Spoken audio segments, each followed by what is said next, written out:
Christmas clearing. Woo!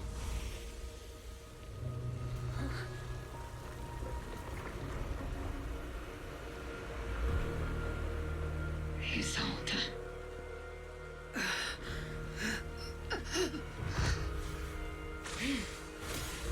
Ishwan Shifa. You can leave the rest to me. I think you mean us. Right. Us.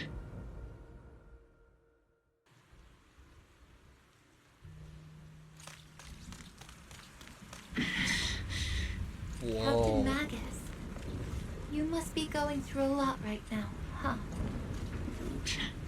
I've told you before, installing those unnecessary emotion chips isn't worth the trouble. Colonel Isolde is just up ahead. Thanks for being with me through all of this, Orphe.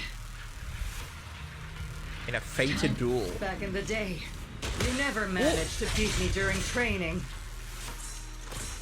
I hope you, both of you, have grown since then. I might still be stuck where I was. Orphe. I'll do my best.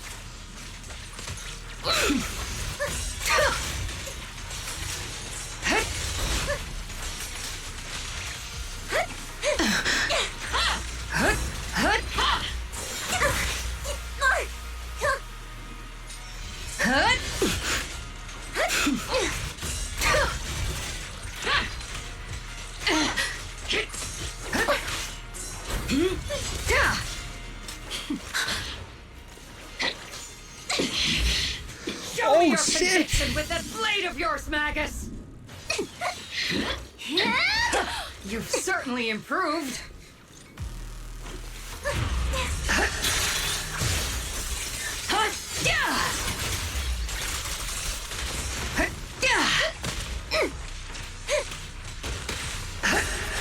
The one still stuck in the past might be me. You're the one who pulled me out of my stubbornness. You the one who saved me from despair. Well, it's my turn to wake you up. You actually feel like Miyabi.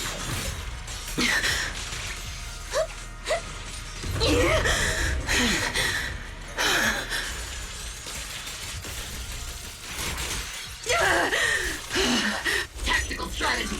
Torture!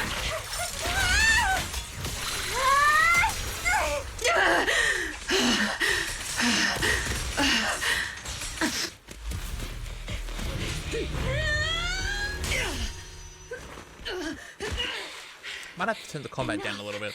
Colonel. Revenge. Or closure. No matter what. There's no going back.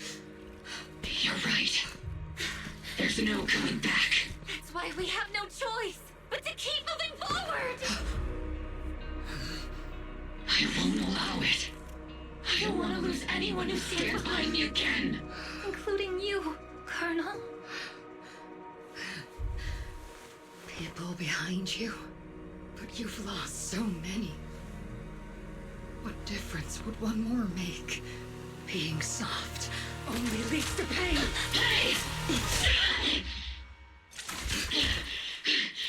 Orphe! Oh. Is it Danny? Isolde! She stabbed her. Already Oh too shit! late for me to turn back now. Colonel! She fucking tricked her into killing her.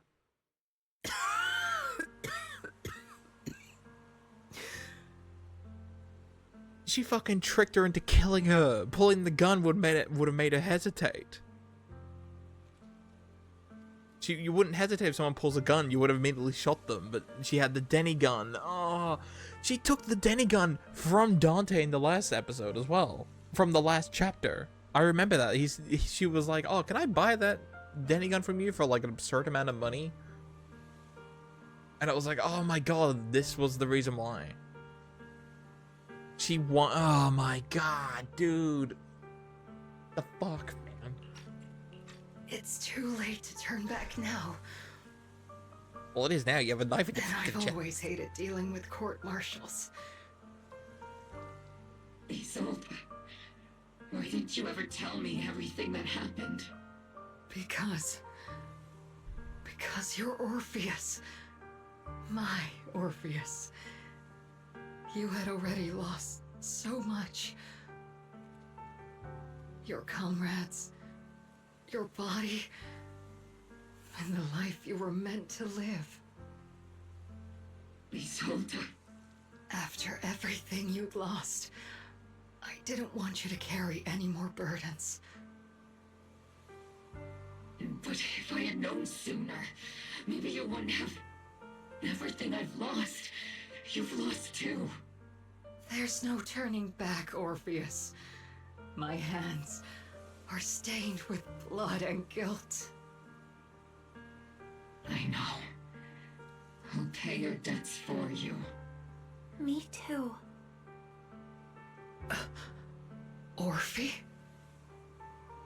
I'll stick with Captain Magus, and we'll make up for your mistakes together. I'll stay by Captain Magus's side. I won't let her lose her way like you did, driven by anger, loneliness, and despair. I know you're in pain, just like me. But you're also very lucky. Orphe is a good kid. Don't let her down. Don't disappoint your younger self, Orpheus. I won't, Isolde. I believe you. I'm the only disappointment here. It's been so long, Orpheus. I've missed you so much. Please, forgive me. Isolde, corrupted by the miasma at this point of near complete crystallization, shattered in the air and fed to... Holy crap. Oh god, is that her? Did she just turn to bush? Yeah, this would have been her. She just turned to bush. Oh god. Is Seed sad? Oh, poor Seed. Isolde has committed an unforgivable sin. But I think when she left, she felt some relief. But also some remorse. As for her crimes, even if they can't be fully repaid, I'll do my best to atone for them. I won't let Captain Magnus carry this burden alone. Master, an abnormal ether fluctuation has been detected nearby. An abnormal fluctuation? It's just a fluctuation in the miasma. I don't sense any hostility. Why do I feel like it's resonating with me? Watch out, Proxy! Is that... Teacher? Ah. Teacher?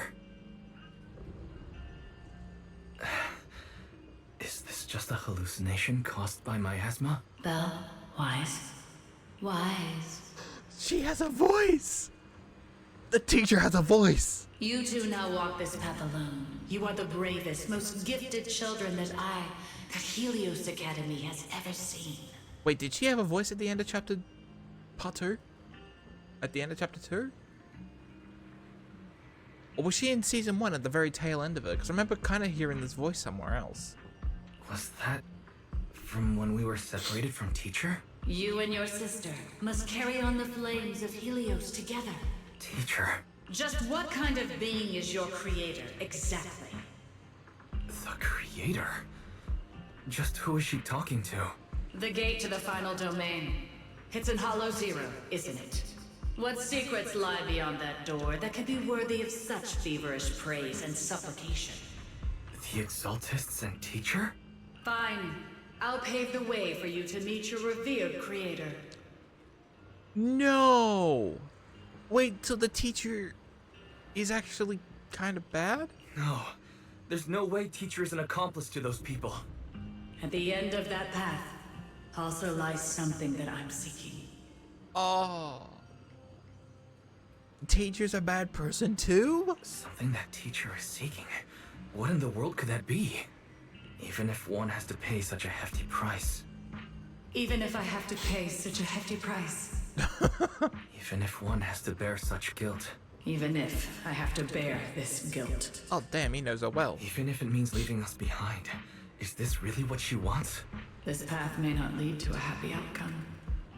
I don't know if Eridu will fall into the abyss or find salvation from the brink. But I believe in my dear children. They are the brilliant Phaethon. Illusion in the air shatters and fades. However, Miasma and Exaltus, and they were exactly Teacher is. These suspicions still remain unknown, lingering in the hollow. And the path which Miasma retreats you... Okay. So she did work with them willingly. So she is kind of a bad person. Why knew Eridu fell? Ah. Shit.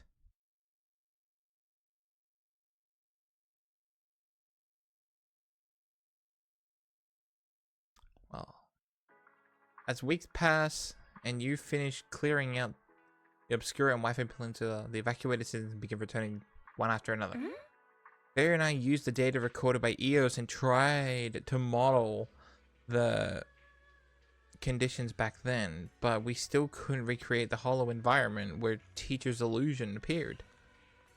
But based on the ether fluctuation at the time, we're fairly certain it was something inherent in you, Weiss, that stirred a reaction from the miasma. We still don't know what the illusion, how the illusion was created, and just because it sounded like it doesn't mean those were really her words. Yeah, the illusion did seem to recreate her saying goodbye to us, right down to the look in the voice. Still, if our teacher did choose to work with those Exaltists, she must have had her reasons. Fufu voice echoes from the courtyard, interrupting the conversation between the siblings. Big trouble. There's a bunch of tough-looking soldiers at the gate asking for you. It's the defense force. Oh, Senior Fufu, go deal with them for me. I'm terrible with dealing with aggressive people. I'll leave it to you. Oh, thanks, Senior.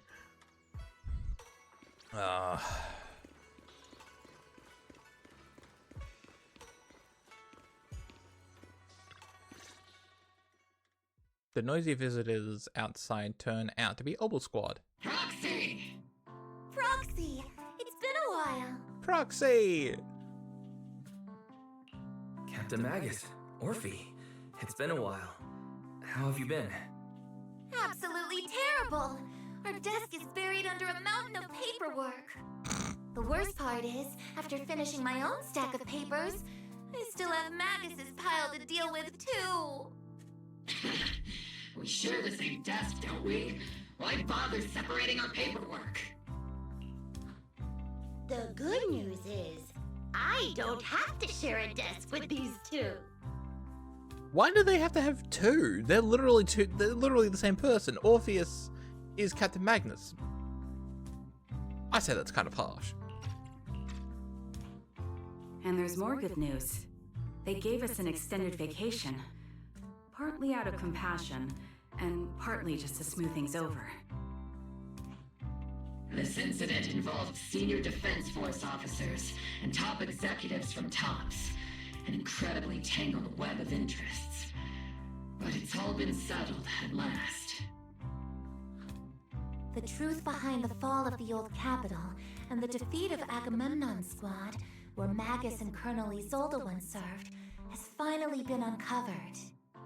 Evidence of collusion between former Defense Force Major General Lorenz and former Porcelumex Executive Officer Lucro has been confirmed. Both have lost their titles, and they will be publicly condemned. But they're dead. They're dead though, so it doesn't matter. So the truth about what happened all those years ago is finally coming to light. Maybe those soldiers who never should have been sacrificed can finally rest in peace now. But since both men died during the Waifei Peninsula attacks, a public trial has been put on hold for now. Neither the military nor TOPS wants to damage their public image. At least they got what they deserved. Defense Force headquarters also disciplined and demoted several high-ranking officers who were entangled with the factions and engaged in misconduct for years, reportedly due to pressure from Mayor Mayflower. What about the citizens who were harmed by Porcelumex and the Exaltis experiments? Will they be okay? The victims of the sacrifice and miasma experiments have all been sent to recovery centers, and the illegal assets resulting from the cooperation between Porcelumex and the Exaltists have been seized by public security. All of this was possible thanks to the intelligence and evidence we gathered during our operation, as well as what Colonel Isolde collected before her death. Isolde's involvement over the years was complicated, but there's no doubt that she made many mistakes, especially as the head of the criminal Exaltists group. A lot of what the Colonel did was driven by the hatred that blinded her. I imagine you must have mixed feelings towards her, Magus. Of course. That arrogant fool, fueled by anger and loneliness, made so many grievous mistakes. Captain Magus often keeps her anger to herself and acts on impulse. What? Promise me, Captain Magus, in front of the proxy, that you won't make such grievous mistakes like she did. With the proxy as my witness, I give you my word. Whoever lies has to wear a pink weapons holster. Obel Squad did disobey orders. You won't end up facing a court-martial, will you? There's no reason to punish someone for doing a good deed.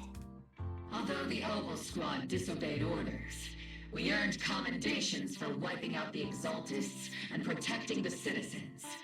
Each member received a Medal of Honor. Oh, that's great. Surviving in the grown-up world isn't easy at all. It may not be what we hoped for, but at least there was a positive outcome. Regarding the proxy's mentor, Miss Carol Arna, I'll do my best to help you investigate any potential leads within the military. Whoever the proxy trusts, we trust too. Things have been so hectic in Waifei Peninsula that I haven't had a moment to actually enjoy this town. Since we've been granted extended leave, I plan to relax and unwind in Phylum Heights with my squad for a while. Vacation time! Until we meet again. Catch you later, Proxy! One more thing, Proxy. While Captain Magnus and I were sorting through Commander Isolde's documents, we found this. Commander Isolde left it for you, Proxy. Or if he handed over a letter bearing the seal of Obsidian Division. This is a private letter Isolde left for you. As much as I like to know, I'll stay out of it. Catch you later, Proxy. Members of Obel Squad, wave goodbye and leave Swabian Temple. All that remains is the envelope Isolde left behind in your hands. Well, from Isolde to Ice. That day when you and Orpheus were arguing over who was the villain and who was the hero, I found myself amused by your childish bickering. And deeply ashamed at the same time. By the time you read this, I imagine everyone will have already realized the truth. I was the real villain in this story all along. There's no point in drowning myself in guilt or remorse now. I suppose I'm writing because I have a few selfish requests. There's not just for my own sake, but for the sake of justice. So I hope you'll hear me out. Ow.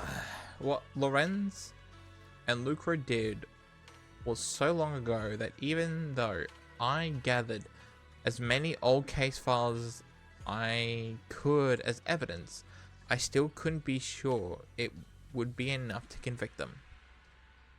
I lost faith in the authorities of New Eridu long ago. To get closer to the truth, I began seeking outside forces I could rely on.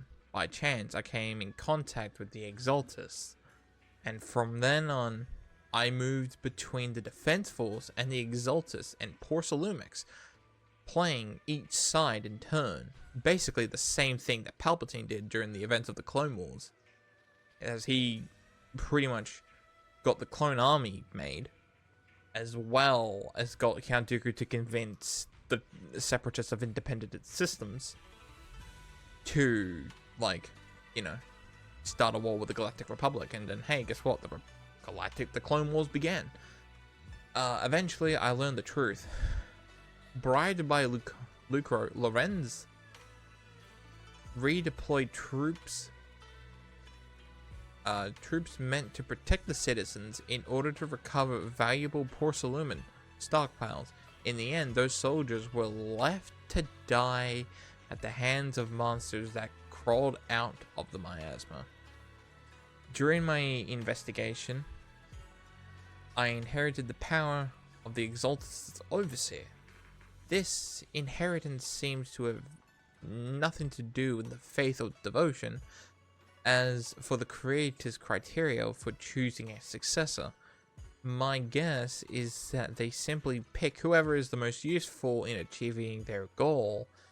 Once I accepted this power, I gained the authority to command the entire organization, but gradually lost my right to prevent the situation from spiraling further out of control.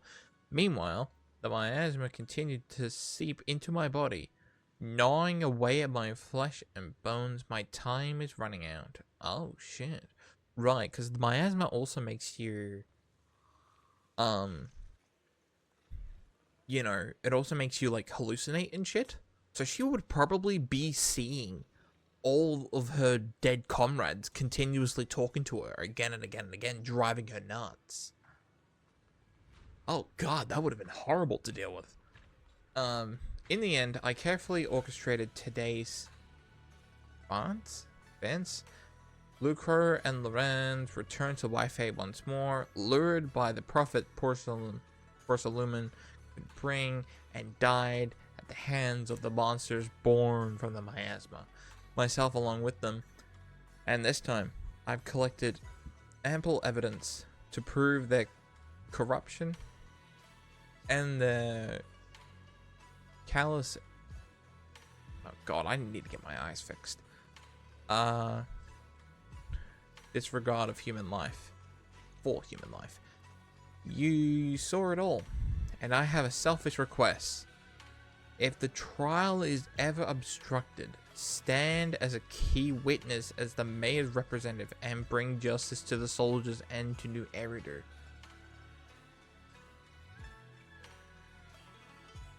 Oh.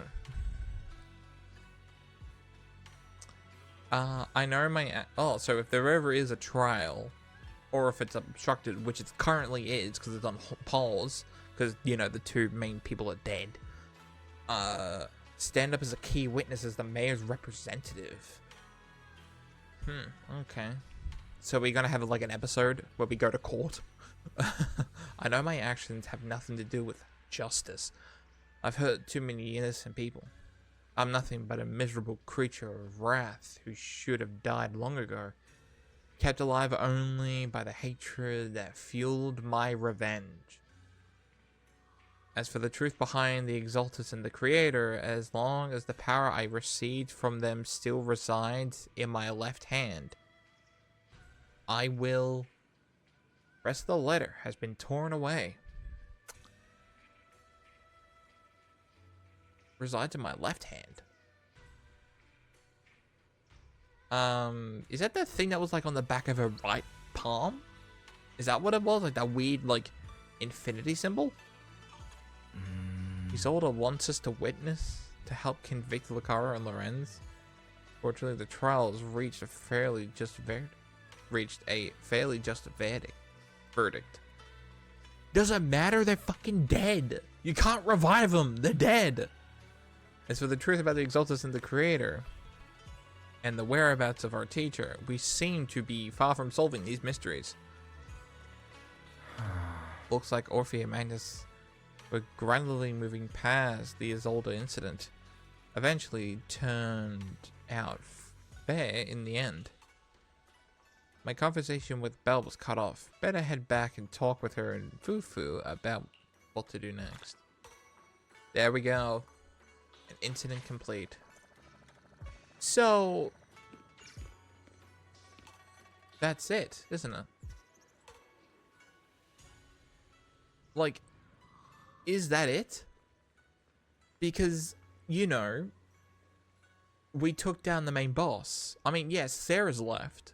But Sarah's been there since season 1, and she's always just kind of running around doing her own thing. She's just, that's Sarah. So does that mean we're going to be leaving the Wi-Fi Peninsula? Are we? Because, I mean, the main occult leader's actually dead this time. I don't want to leave, but, like, I want to see the new places to go. So no clue about where your teacher went? Right, but if our teacher did die, which she hasn't because there was photos of her in the Wi-Fi Peninsula's, you know, Lumion Hollow, so there's still a chance she's still alive. But wherever she is, that's the big question.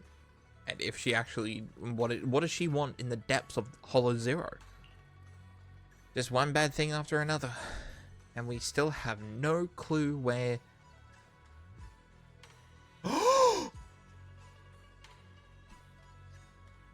Oh no! Oh my god, I completely forgot. So remember that guy on our team that I said he is giving off major death flags? Remember how I said that he's going after Sarah and he's just gonna die? He hasn't returned yet. We have no clue where he is. Shifu's already searched every corner of the hollow but the only thing left... Holy shit, he's missing. Oh no. Oh no, he's gonna be experimented on, isn't he? I fucking knew it was weird that he was coming. I knew it was fucking weird that he was coming. Because he hasn't appeared at all throughout, like, he was only here and there, but he wasn't really doing anything. And he's not a playable character, so he's very much like, either he's gonna do nothing, or he's gonna die. And now I bet he's gonna die and turn into a monster or something. About the only thing left is to drag out and give the creator a good beating. But we didn't find any single trace. Someone must have covered it up deliberately. Who knows where Sarah ran off to? If senior brother falls into the hands of the Exaltus remnant, it'll be dangerous. Don't worry about them, junior brother. Junior brother Chuan is super capable. He and junior sister Xiaogan? Oh, is that the panda? Are two of the most talented disciples of our generations. Trust me, he's even more relatable than your big sis Fufu. We'll definitely come out of this safe and sound. He'll definitely come out of this safe and sound. You're right, Fufu. The most senior brother of Inkwe's summit won't go down easily. The night Isolde fell, a different corner of the hollow. Oh no. The Overseer has fallen. Oh Yes, no. You don't seem to feel any sympathy at all. Sympathy? For an Overseer who wasn't even truly devoted? Oh yeah, she does have the weed hand though. Overseer I is guess it just wasn't on left hand. My bad. a symbol of inherited power. Nothing more. Your left hand. That power. Yes, a gift from the Creator. The glory of wielding their authority has finally come to me. Is the creator actually real? Isn't what you see right in front of you the best proof? No. The power Isolde wields is far beyond that of ordinary people. I know you're no devout believer, but even someone as selfish as Isolde can wield the Creator's blessing. The Creator has never been stingy towards mortals who help fulfill their mission. They can make your wish come true. Doesn't he have like a sister that's sick or something? Wish?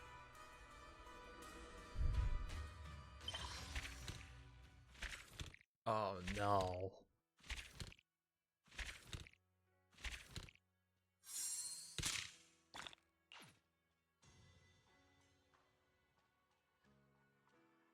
Oh no. Right, doesn't he have like a sick sister or something? We know he has a sister because we had in the second episode, I think we ran into him and he mentioned about how he actually has like a sister that he's taking care of. I can't remember if she's sick or not. Or something. Oh no, don't tell me he's gonna turn.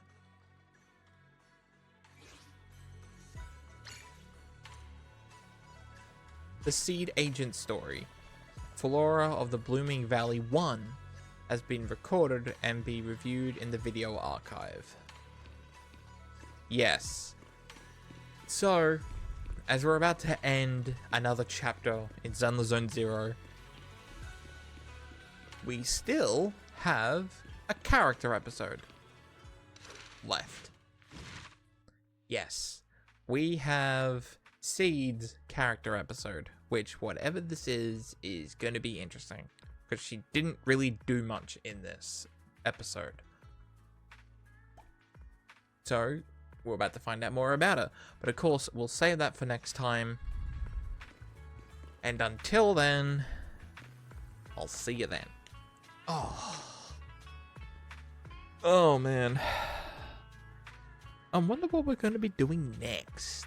Like after Flume, like after the Flume Heights and all that. Like I wonder what the new location's going to be.